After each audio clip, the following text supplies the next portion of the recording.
B. हाँ जी, तो अब हम इनकी वेन डायग्राम से इसको रिप्रेजेंट करते हैं। अब देखें, ये होगा हमारा यूनिवर्सल सेट यू, ठीक है। अब इसके अंदर आपने सबसेट्स ए और बी बनाने हैं। अब देखें, आप ए और बी के कुछ एलिमेंट्स कॉमन हैं आपस में। हमारे पास वो कॉमन कौन से एलिमेंट्स हैं? 4 और 5 कॉमन है। तो अब इसकी हम डायग्राम कुछ इस तरह से बनाएंगे, यानी ये सेट हमारे पास ओवरलैप कर रहे हैं। ओवरलैप का मतलब होता है कि आपके पास अगर कोई भी टू सेट्स के दरमियान एक भी एलिमेंट अगर कॉमन हो तो हम उसको कहते हैं कि ये ओवरलैप कर रहे हैं, ओवरलैपिंग सेट्स हैं, ठीक है। तो अब हम इसको, ये हो गया हमारा सेट ए। अब ये इसमें कॉमन है 4 और 5, इट्स मीन ये ओवरलैप कर रहे हैं, ठीक हो गया। ये हो गया सेट बी। अब सेट ए, पहले तो हम इनके कॉमन एलिमेंट्स राइट कर लें। कॉमन एलिमेंट्स क्या है आपके? 4 और 5, ठीक है। और सेट ए के एलिमेंट्स है आपका 1, 2, जो अनकॉमन है अब आपने उनको राइट कर दिया। और सेट बी का अनकॉमन 3, 6, 7, ठीक है। अब ये था आपके पास यूनिवर्सल सेट। अब यूनिवर्सल सेट्स में आप वो एलिमेंट्स लिखेंगे। औज़ुबिल्लाहि मिनश्शैतानिर्रजीम, बिस्मिल्लाहिर्रहमानिर्रहीम। अस्सलाम वालेकुम व्यूअर्स, उम्मीद है आप सब खैरियत से होंगे। हाँ जी, तो व्यूअर्स, आज का हमारा टॉपिक है वेन डायग्राम। वीडियो स्टार्ट करने से पहले आपसे रिक्वेस्ट है, काइंडली मेरे चैनल को लाइक एंड सब्सक्राइब ज़रूर कर दीजिए और अपने फ्रेंड्स के साथ शेयर भी ज़रूर कीजिएगा। आइए तो हम अपनी वीडियो का आगाज़ करते हैं। हमारा टॉपिक है वेन डायग्राम। वेन डायग्राम है क्या? एक ब्रिटिश मैथमेटिशियन था जिसका नाम था जॉन मैन। उसने ये आइडिया पेश किया था कि हम सेट्स को वेन डायग्राम के थ्रू भी रिप्रेजेंट कर सकते हैं। कैसे कर सकते हैं, आइए देखते हैं। हाँ जी, तो सेट्स में हमारे पास एक होता है यूनिवर्सल सेट। यूनिवर्सल मीन्स के सबसे बड़ा सेट, ठीक है। यूनिवर्सल सेट को हम रिप्रेजेंट करते हैं यू से। लेकिन जब इसकी फिगर बनाने की बात आती है तो हम इसको हमेशा रेक्टेंगल फॉर्म में हम इसकी फिगर को ड्रा करते हैं। हम इसको कहते हैं कि ये है यूनिवर्सल सेट, ठीक है। अब यूनिवर्सल सेट के अंदर हमारे और भी सेट्स आते हैं जिनको हम सब सेट्स कहते हैं। फॉर एग्जांपल सेट ए है, बी है, सी या एटसेट्रा, कोई भी सेट्स हो सकते हैं। इनको हम कहते हैं कि ये सब सेट्स हैं। हम इनको यूनिवर्सल सेट्स के अंदर कुछ इस तरह से राइट करते हैं। ये हो गया यू, और सब सेट्स को हम ये सर्कल्स या ओवल शेप की फॉर्म में हम इनको राइट करते हैं, ठीक है। ये हो गया सेट ए और ये हो गया सेट बी। हाँ जी, तो ये देखें, जो रेक्टेंगल फॉर्म है, ये रेक्टेंगल फॉर्म में हमारे पास यूनिवर्सल सेट यू हो गया। और इसके अंदर ये जो से छोटे सेट हैं, सब सेट्स इनको कहते हैं। ये हो गया हमारे पास ए एंड बी। चले हम एक एग्जाम्पल लेके इसको वेन डायग्राम बनाते हैं और इसको शो करते हैं कि हम कैसे इसको रिप्रेजेंट कर सकते हैं। हम एक लेते हैं यूनिवर्सल सेट। यूनिवर्सल सेट है हमारे पास 1, 2, 3 अप टू 10 हम कह लें जी, ठीक है। यूनिवर्सल सेट होगा हमारा 1 to 10। एक हम ले लेते हैं ए सबसेट है, इसको हम कह देते हैं ये हमारे पास 1, 2, 4 और 5। और हम एक सेट बी ले लेते हैं जो कि है 3, 4, 5, 6, 7, ठीक है। ये हो गया हमारा सेट बी। हाँ जी, तो अब हम इनकी वेन डायग्राम से इसको रिप्रेजेंट करते हैं। अब देखें, ये हो गया हमारा यूनिवर्सल सेट यू, ठीक है।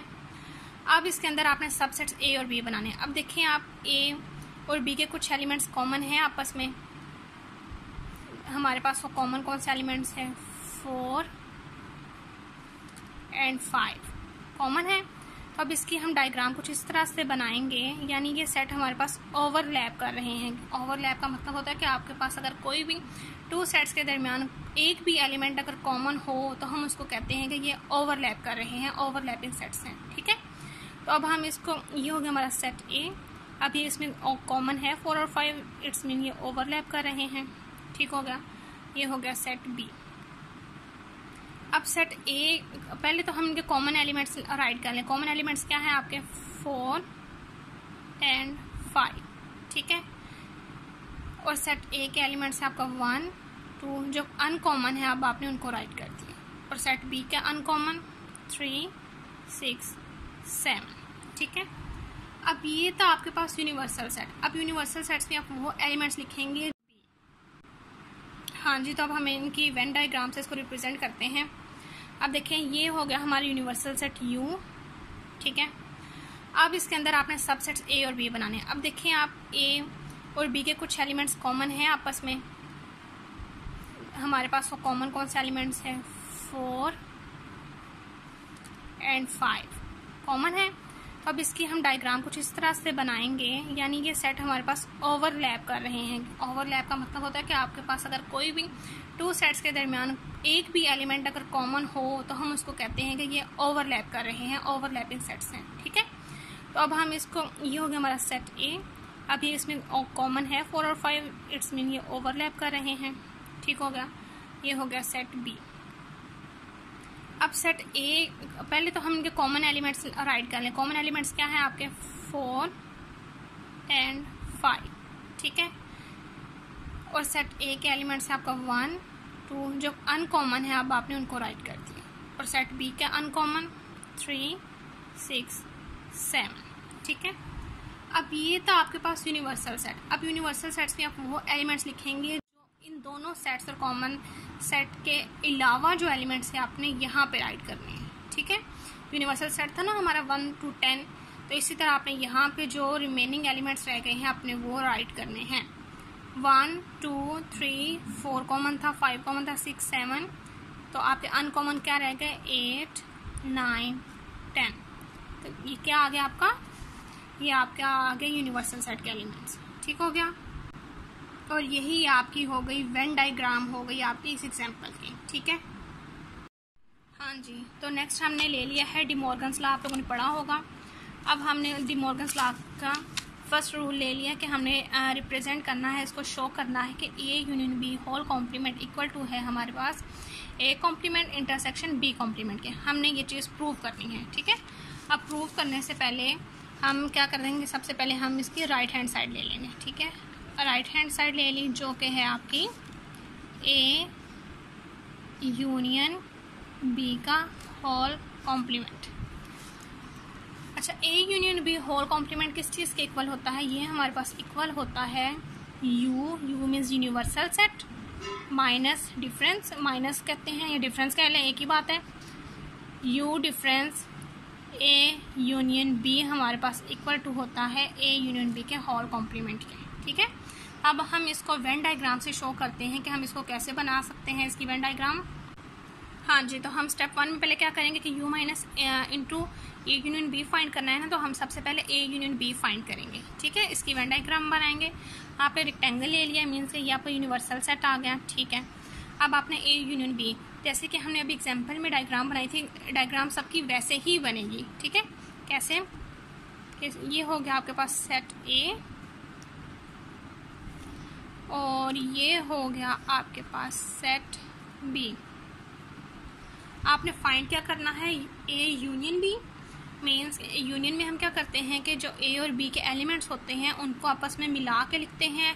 ठीक है, एक जैसे नहीं, उन एलिमेंट्स को आपस में मिला के लिखते हैं हम, यानी ए और बी के एलिमेंट्स को अरेंज करके मिला के लिखेंगे। ठीक है, ए यूनियन बी मीन्स के हमारे पास मिला के लिखते हैं, तो हमारे पास ये ए यूनियन बी का ये वाला सारा एरिया आ जाएगा।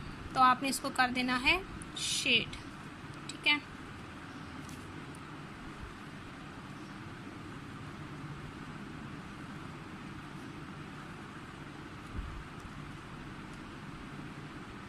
ये आपके पास आ गया ए यूनियन बी। ठीक हो गया, हाँ जी। हाँ जी, तो हमने स्टेप 2 में क्या करना है कि u minus A union B करना है, यानी हमने ए यूनियन बी का होल कॉम्प्लीमेंट फाइंड करना है। तो देखें, स्टेप 1 में हमारे पास ए यूनियन बी ये एरिया था। अगेन आप इसको यहाँ पे शेडेड ही भी रहने दें। ठीक है,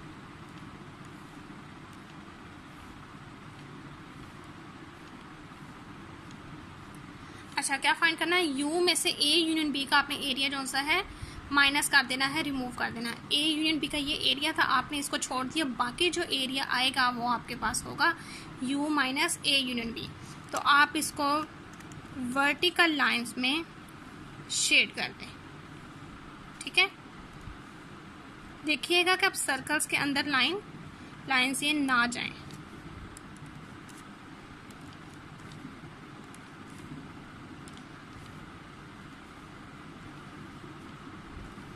इस तरह इनको शेड कर दें। ठीक है, ये मैंने इसलिए इसको वर्टिकल लाइन में किया है ताकि इनमें कुछ हमें डिफरेंस नज़र आए, क्योंकि यूनियन जो सा था हमारे पास, हमने इसको हॉरिजॉन्टल लाइंस में किया था, और आप जो सा आप डिफरेंस ले रहे हैं आप इसको वर्टिकल लाइंस में कर लें तो ये ज़्यादा इजी रहेगा। ठीक है, तो आपके पास जो सा है A union B whole complement जो सा है, आपके पास कौन सी लाइंस वाला एरिया आया? आपके पास आया वर्टिकल लाइंस एरिया। ये आपके पास आ गया हमारे पास ए यूनियन बी का होल कॉम्प्लीमेंट। अंडरस्टैंड? हाँ जी, तो अब हमने लेनी है राइट हैंड साइड, जो कि हमारे पास A complement intersection B complement. ठीक है, अब हमने पहले फाइंड करते हैं ए कॉम्प्लीमेंट। ए कॉम्प्लीमेंट हमारे पास इस तरह यूनिवर्सल सेट माइनस ए सेट करेंगे तो हमारे पास आएगा ए कॉम्प्लीमेंट। ठीक है, हाँ जी, तो अब हमने फाइंड करना है A complement which is equal to U minus A, यानी यूनिवर्सल सेट में से ए सेट को आप माइनस कर दें तो आपके पास आ जाएगा ए कॉम्प्लीमेंट। ठीक है, अब जब आप यू में से ए का एरिया छोड़ के बाकी सारा एरिया आप इसको माइनस करें, आप इसको इस तरह वर्टिकल लाइंस में इसको शेड कर दें। ठीक है,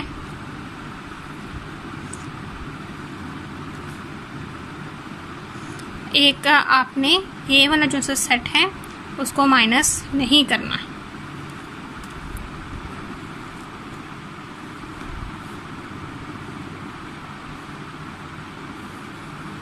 यानी u माइनस ए जब आपने किया तो जितनी मैं एरिया शेड कर रही हूँ ये आपका आ जाता है ए कॉम्प्लीमेंट का एरिया। ठीक हो गया, उसमें बी सेट के भी एलिमेंट्स आ गए हैं, ए बी सेट भी आ गया है, तो इसमें कोई भी इशू नहीं है, कोई बात नहीं है। ठीक है, लेकिन ये देखिएगा जो कॉमन एरिया था आपने इसको शेड नहीं करना। ठीक है, तो ये आपके पास ये जो सा एरिया है आपके पास ये आ गया कि ये आपके पास है ए कॉम्प्लीमेंट। ठीक है, अब हम फाइंड करते हैं बी कॉम्प्लीमेंट। हाँ जी, तो देखिए अब हमने करना है B complement. U minus B means के यू में से बी का एरिया माइनस करना है, बाकी जितना एरिया होगा वो आपके पास होगा बी कॉम्प्लीमेंट। आपने ए कॉम्प्लीमेंट में जो सा है हॉरिजॉन्टल लाइंस ड्रॉ की थी, अब बी कॉम्प्लीमेंट के एरिया के लिए आप इसको वर्टिकल लाइंस, ताकि अगर लाइंस डिफरेंट होंगी तो ये ज़्यादा आपके लिए ही इजी होगा। ठीक है, अब इसमें इसी तरह ए का भी एरिया आ जाएगा तो इसमें कोई मसला नहीं है। ठीक है, लेकिन बात वही है कि आपने जो कॉमन एरिया है उसको बीच में शेड नहीं करना। ठीक है, शेडिंग थोड़ी रफ है लेकिन कोई बात नहीं, आपका कॉन्सेप्ट क्लियर होना चाहिए। ये जो सा है वर्टिकल लाइंस वाला शेडेड एरिया ये है आपका बी कॉम्प्लीमेंट। ठीक है,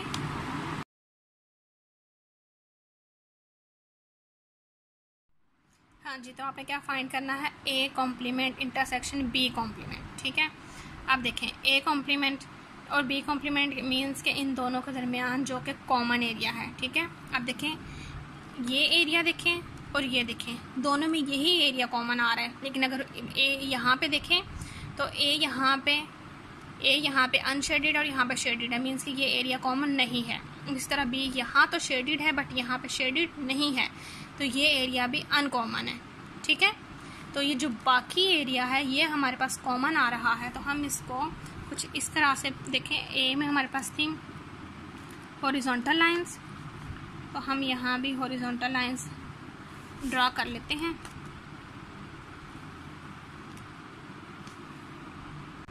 हाँ जी, तो देखें मैंने हॉरिजॉन्टल लाइंस जो सी हैं ए की ड्रॉ कर ली हैं। अब यहाँ का जो कॉमन एरिया है इसको हमने वर्टिकल लाइंस में ड्रॉ किया हुआ है। अब हम यहाँ पे इसको इस सेट पे भी वर्टिकल लाइंस ड्रॉ कर देते हैं। हाँ जी, तो व्यूअर्स ये देखें मैंने यहाँ जो सी है यहाँ पे ये वर्टिकल लाइंस यहाँ भी ड्रॉ कर दी हैं। ठीक है, अब ये जो हमारे पास बॉक्सेस वाला ये जो शेडेड एरियाज आया है ये सब हमारे पास है A complement intersection B complement. ठीक है, ये हमारे पास आया है, हमारे पास शेडेड एरिया। ठीक है, हाँ जी। तो व्यूअर्स, जिस तरह हमने ये स्टार्ट में एग्जांपल की थी, हमारे पास यहाँ पे यूनिवर्सल सेट आया था 8, 9, 10। इसी तरह जब हमने इसको डी मॉर्गन्स लॉ में किया तो हमारे पास ये एरिया आया था union B into whole complement. तो यहाँ पे यूनिवर्सल सेट हमारे पास क्या था, 8, 9, 10, ऐसे ही था ना। और जब हमने इसको सेकंड स्टेप में सॉल्व किया तो अगेन यहाँ पे हमारे पास ये यूनिवर्सल सेट क्या था, 8, 9, 10। ठीक है, अब मैथमेटिकली आप देखें तो हमारे पास ये दोनों चीज़ें आपस में प्रूव हो गई है ना। मीन्स कि हमारे पास left hand side equal to right hand side हमारे पास प्रूव हो गई है। ठीक है, उम्मीद है आपको आज का जो सा टॉपिक है वेन डायग्राम अच्छे से समझ आया होगा। इंशाल्लाह हम नेक्स्ट वीडियो में नेक्स्ट टॉपिक में फिर मिलेंगे। ओके स्टूडेंट्स, अल्लाह हाफिज़।